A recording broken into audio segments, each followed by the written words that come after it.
خوش آمدید۔ آج ہم عربی گرامر کی دنیا میں ایک بہت ہی دلچسپ سفر پر نکل رہے ہیں۔ ہم سیکھنے جا رہے ہیں فعل ماضی کی گردان، یعنی ایک ہی فعل کی وہ 14 شکلیں جو عربی زبان کی بنیاد ہیں۔ یہ سمجھ لیں تو سمجھے زبان پر گرفت مضبوط ہو گئی۔ تو چلیں شروع کرتے ہیں۔ اچھا، تو ہمارا آج کا روڈ میپ کیا ہے؟ سب سے پہلے ہم یہ جانیں گے کہ فعل ماضی آخر ہوتا کیا ہے۔ پھر ان بنیادی اصولوں کو دیکھیں گے جن پر پوری گردان کی عمارت کھڑی ہے۔ پھر ایک ایک کر کے غائب، حاضر اور متکلم کے صیغوں کو سمجھیں گے، اور آخر میں ایک بہت ہی زبردست چیز دیکھیں گے، معروف اور مجہول، یعنی ایکٹیو اور پیسو وائس کا فرق۔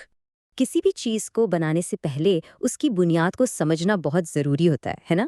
تو آئیے سب سے پہلے اسی سوال کا جواب تلاش کرتے ہیں کہ بھئی یہ فعل ماضی کیا بلا ہے؟ تو ذہن میں پہلا سوال یہی آتا ہے کہ عربی زبان میں گزرے ہوئے زمانے کے ایک فعل کی آخر کتنی شکلیں ہو سکتی ہیں؟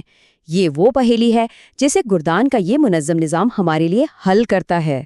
تو فعل ماضی بالکل سیدھے اور آسان لفظوں میں وہ فعل ہے جو بتائے کہ کوئی کام گزرے ہوئے وقت میں ہوا ہے، جیسے مثال کے طور پر فعالہ، اس کا مطلب ہے اس ایک مرد نے کیا۔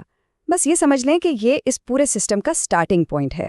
اب آتے ہیں اس حصے پر جو ان 14 شکلوں کو بنانے کا سمجھیں کہ ایک خفیہ فارمولا ہے۔ اگر یہ چند اصول سمجھ میں آ گئے تو یقین کریں پوری گردان ایک کھیل کی طرح لگے گی۔ سب سے پہلی چیز ہے شخص۔ عربی میں 3 شخص ہیں۔ غائب یعنی وہ جس کے بارے میں بات ہو رہی ہے اور وہ ہمارے سامنے نہیں ہے۔ حاضر یعنی وہ جس سے ہم بات کر رہے ہیں، اور متکلم یعنی میں یا ہم جو بات کر رہا ہے۔ اس کے بعد ہیں عدد اور جنس۔ یہاں عربی کی ایک خاص بات سامنے آتی ہے۔ عدد 3 ہیں، واحد یعنی ایک، جمع یعنی 3 یا زیادہ، اور تثنیہ جو صرف 2 کے لیے استعمال ہوتا ہے، اور جنس تو 2 ہی ہیں، مذکر اور مؤنث۔ اس ٹیبل کو ایک نقشے کی طرح دیکھیں۔ یہ ہمیں بتا رہا ہے کہ ہم شخص، عدد اور جنس کو ملا کر گردان کی مختلف شکلیں کیسے بنائیں گے۔ یہ آگے آنے والی گردان کو سمجھنے کا ہمارا گائیڈ ہے۔ تو چلیں جی، اب اصل کام شروع کرتے ہیں۔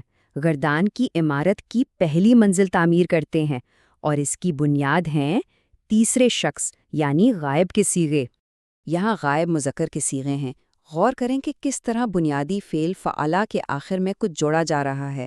فعلہ میں الف کا اضافہ 2 لوگوں کے لیے ہے، اور فعلو میں واو اور الف کا اضافہ جمع کے لیے ہے۔ اب دیکھتے ہیں کہ مؤنث یعنی فیمنن کے لیے یہ پیٹرن کیسے کام کرتا ہے۔ فعلت 1 کے لیے، فعلتا 2 کے لیے، اور فعلنا جمع کے لیے۔ دیکھ رہے ہیں ہر چیز کا ایک صاف ستھرا اور منظم پیٹرن ہے۔ اچھا، غائب کی بات تو ہو گئی۔ اب ہم دوسرے شخص یعنی حاضر کی طرف بڑھتے ہیں۔ یہ وہ شکلیں ہیں جو تب استعمال ہوتی ہیں جب ہم کسی سے آمنے سامنے بات کر رہے ہوں۔ مذکر حاضر کے لیے لاحق ہیں تا، تما اور تم، یعنی فعلتا تم ایک مرد نے کیا، فعلتما تم 2 مردوں نے، اور فعلتم تم سب مردوں نے کیا۔ ہے نا بالکل منطقی؟ مؤنث حاضر میں تی، تما اور تننا کے لاحق استعمال ہوتے ہیں، اور یہاں ایک بہت ہی دلچسپ چیز ہے۔ غور کریں کہ مذکر اور مؤنث دونوں میں تثنیہ یعنی ڈوئل کی شکل ایک ہی ہے، فعلتما۔